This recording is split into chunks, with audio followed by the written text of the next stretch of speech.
for the independent wine trade, the COVID situation has been not exactly good news, but it has been a big opportunity for them. So we've seen sales really increase in the independent trade, the specialist independent trade. And when we did our survey in the summer, on average, sales were up about 44% across the independent trade.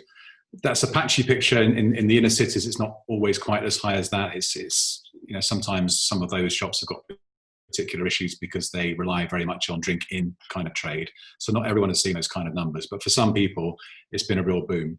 The big things that have been changing for the independents have been the local deliveries, especially in the first lockdown. That became 43% of the sales mix. Normal retail sales in the shop has halved. Wholesale is down severely, but it's been a real success story for the local kind of market, if you like, and the local deliveries. In terms of what they're selling, 40% of the readers that we surveyed in the summer said that they were selling more wines under £10.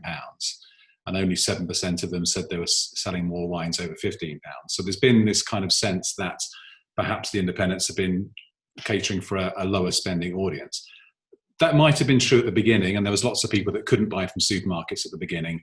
And so some of the buying was a bit like that. It was round about the £10 mark, more than you'd normally expect. And I think some of the kind of buying that independents were doing was initially a little bit conservative and a little bit cautious. But as the pandemic has played out and the new crowd that they've attracted has broadly stuck around and stuck with them, they've become increasingly adventurous. So in recent months, we've seen them buying a more expensive type of product and more adventurous, more fun things that you would normally associate with the independents. In terms of the new ways of selling during the pandemic, we've seen, as I said, online sales have really motored for the independents finally. I mean, normally we find that less than 5% of independent turnover is coming from online sales. They've always under-indexed quite severely. That's gone up to more like 11%, 12%. And not just for the people with really good websites. Some people who haven't really put that much effort into their website have seen that their online sales have really been growing. In terms of how they're attracting and holding on to customers, they're being much more imaginative with things like social media and lots more video content we're seeing from independents. I mean, bear in mind, they can't do the stuff that they've always really majored on, which is the buy the glass stuff, the dinners, the animatic machines, all the kind of stuff that is designed to get people into the shops and really have some fun. They can't do that so much now. So they're doing much more on social media, more newsletters. They've been doing more mixed cases where people just have to kind of trust their merchant into kind of giving them something that's going to be interesting and surprising. And they've been doing more Zoom tastings, sometimes including winemakers in places like Portugal or anywhere else. And some of them have even been doing things to encourage people to experiment, kind of smaller format bottles, sometimes bottled by themselves. So, for example, in the Wine Merchant last month, we wrote about a company called Wolf Wines in Bath, and they're doing these 250 milliliter bottles, which they call vials. And it's just a cheaper way or a less expensive way for people to try some interesting wines. In terms of the opportunity for Portugal in the independent sector, we do an annual reader survey, and we do it every January.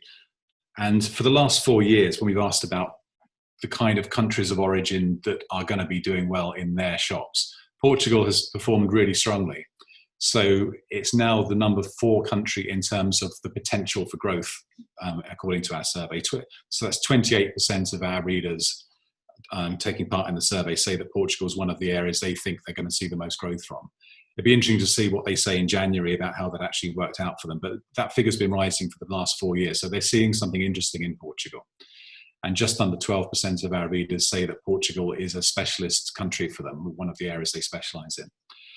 And I think as customers are trusting merchants more and more to make decisions on their behalf, because they can't get to the shops, they can't get to the tastings and things like that, and they're doing the mixed cases, I think that a lot of independents who are naturally very enthusiastic about Portugal will be sharing that enthusiasm with their customers. So there's a lot of potential for Portugal at the moment. And also because tourism has been much more well established recently, and I think Portugal was one of the last places that a lot of people went to before lockdown hit us in the spring.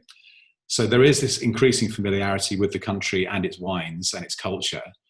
And I think a lot of independents are very well aware of that. And I think that as the next year plays out, I mean, who knows what it really holds for anybody, but I do think that Portugal's got a really solid base to build upon, and the independent trade is rooting for them.